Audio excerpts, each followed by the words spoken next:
एक ऐसा गांव जहां कई शैतानों ने कब्जा कर रखा था। जब एक दिन यह महिला कुछ अजीब बर्ताव कर रही थी, तब गांव वाले इसे पकड़कर एक पंडित के पास ले जाते हैं। जब पंडित जी उसे देखते हैं तो बताते हैं कि इसके ऊपर एक बुरी आत्मा का साया है। तभी एक आदमी कहता है कि इसके ऊपर कोई आत्मा नहीं है, इसे घर का काम न करना पड़े इसीलिए नाटक कर रही है। तब पंडित जी उसे सच्चाई दिखाने के लिए अपना हाथ पकड़ने को कहते हैं। तभी उसे वह आत्मा दिखाई देती है, जिससे वह काफी भयभीत हो जाता है। उसके बाद पंडित जी अपने तंत्र मंत्र की सहायता से उसके अंदर की बुरी आत्मा को बाहर निकालने के लिए एक मरे हुए कबूतर को चक्र के बीच में रख देते हैं। इसके बाद वह आत्मा महिला के शरीर से निकलकर उस कबूतर के अंदर चली जाती है। फिर पंडित जी इस आत्मा को एक पिंजरे में कैद कर देते हैं और इसे एक लड़के को देते हैं, जो इसे वहां ले जाने के लिए कहते हैं जहां इन्होंने सभी बुरी आत्माओं को कैद कर रखा होता है। फिर लड़का इस पिंजरे को लेकर उस स्थान पर जाता है जहां पर पहले से ही काफी आत्माएं इस पेड़ पर लटकी होती हैं। फिर लड़का इस आत्मा को भी वहां पर लटकाकर चला आता है। जब उसकी माँ पंडित जी से पूछती है कि आखिर आप मेरे बेटे को ही क्यों ये सब करने के लिए कहते हैं, तो पंडित जी बताते हैं कि आपके बेटे के ऊपर भगवान की असीम कृपा है, इसलिए कोई भी आत्मा इसका कुछ भी नहीं बिगाड़ सकती। इसलिए मैंने उसे चुना है जो इस गांव को बुरी आत्माओं से बचा सकता है। इंदु की कुंडली में बुरी शक्तियों को आकर्षित करने का अद्भुत योग होता है, जिसकी वजह से इंदु के प्राणों को हर वक्त खतरा रहता है। इसलिए इंदु के पिता एक पंडित से इसके उपाय के बारे में पूछते हैं। तब पंडित जी उन्हें बताते हैं कि जब तक खतरा टल न जाए तब तक उसे इसी गांव में रहना होगा। उसके बाद पंडित जी इंदु को सरभा के घर पर रहने के लिए कहते हैं, क्योंकि सरभा ही वह लड़का है जिस पर नरसिंह भगवान की असीम कृपा होती है, जिससे उसके पास कोई भी बुरी शक्तियां नहीं आ सकती। इसलिए पंडित जी सरभा को एक ताबीज इंदु के हाथों में बांधने के लिए देते हैं, जिससे कोई भी आत्मा इसके पास ना आ सके। सरभा के घर रहते रहते इंदु को उससे प्यार हो जाता है। जब एक दिन इंदु सरभा को प्रपोज करने के लिए ढूंढ रही थी, तभी एक बुरी आत्मा उसे देख लेती है और उसे अपने वश में करने के लिए जाती है। लेकिन ताबीज के रहते हुए वह आत्मा इंदु के पास नहीं जा पाती। इसलिए वह वापस आकर शैतानों के राजा को बताती है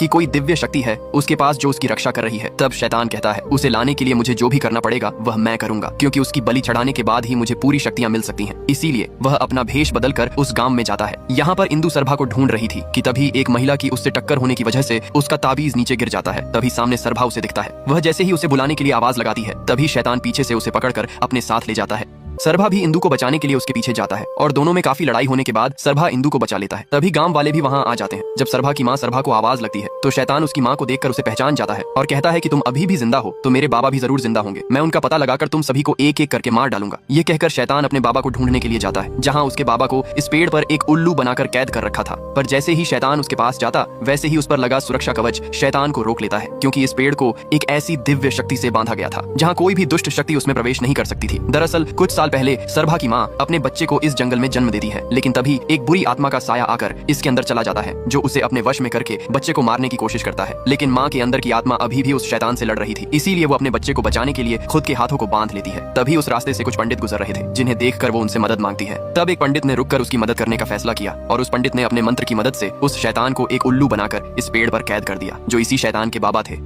यह सब कहानी उसकी माँ सरभा को बता रही थी। इधर इस शैतान ने एक बुरी आत्मा को बुलाया और उसे इंदु के शरीर पर कब्जा करके अपने बाबा की